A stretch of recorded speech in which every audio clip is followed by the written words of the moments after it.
terrible operations, and the incidence of paraplegia was very significant. So all I can say is thank goodness for endovascular radiology these days, because it is making a big difference. Apart from Houston and a couple of other centers, there are very, very few people that have got the expertise to surgically deal with those very, very extensive thoracoabdominal aortas in Marfan patients.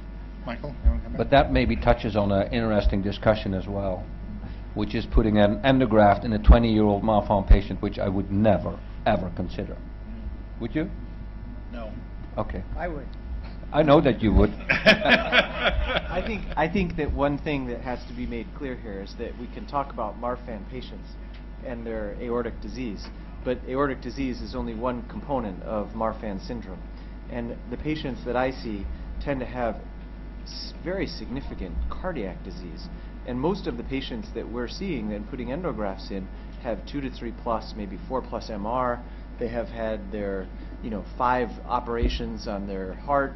They're kind of at their end stage of all of these problems, and oftentimes they develop congestive heart failure.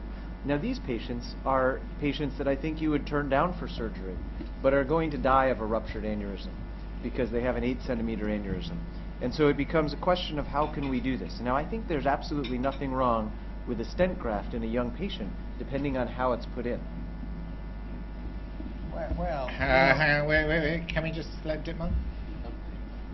Roy, I listened to your message today in the morning as well. So you said you would put stent grafts in a young patient with connective tissue disease.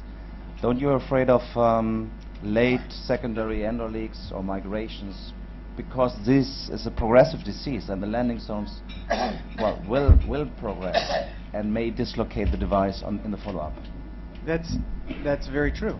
And that's why you can't put it in as you do any other stent graft. You have to actually plan for the landing zones to dilate, and you have to plan for active fixation above and below the graft, and you have to make sure that the vessels, if you're doing branch vessels into these cases, are actually going into stable arteries that you're going to maintain stability.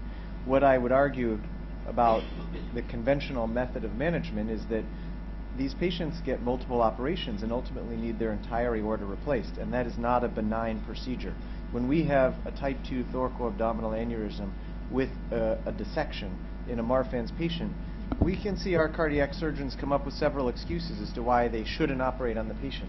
It's not as if you go to them and they say, oh yes, this is a great case, I'll put it on tomorrow. Instead, we look for reasons not to do an operation. So you should send it to Houston. I really think this is, this is a great randomized trial actually, is chronic dissections, endovascular versus open, because the results in such a trial are going to have, I think, very different outcomes than we expect. Yeah, Hazem, you want to come back? Well, I never, Lars Vincent is a dear friend of mine. I don't think he will turn down a thoracoabdominal aortic aneurysm. If you have the team and the anesthesia, the risk is, we've proven in 1992 that paraplegia is not higher in a patient with a chronic dissection, not an acute dissection.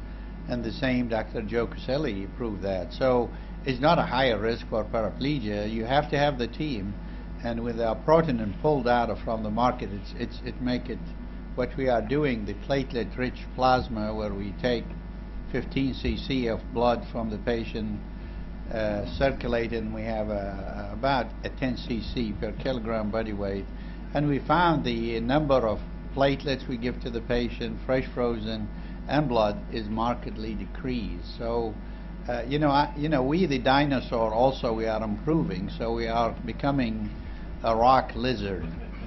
Okay, Stephen, quick comment. I think we should say, to finish off the Marfan issue, most thoracoabdominal aneurysms in Marfan patients originated as type A dissections, and they get bigger. Type B dissection is relatively rare as a primary event in a Marfan syndrome patient.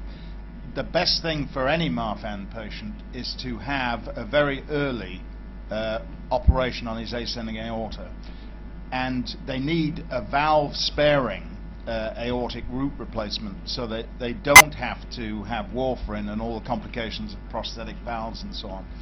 So from my point of view, the key to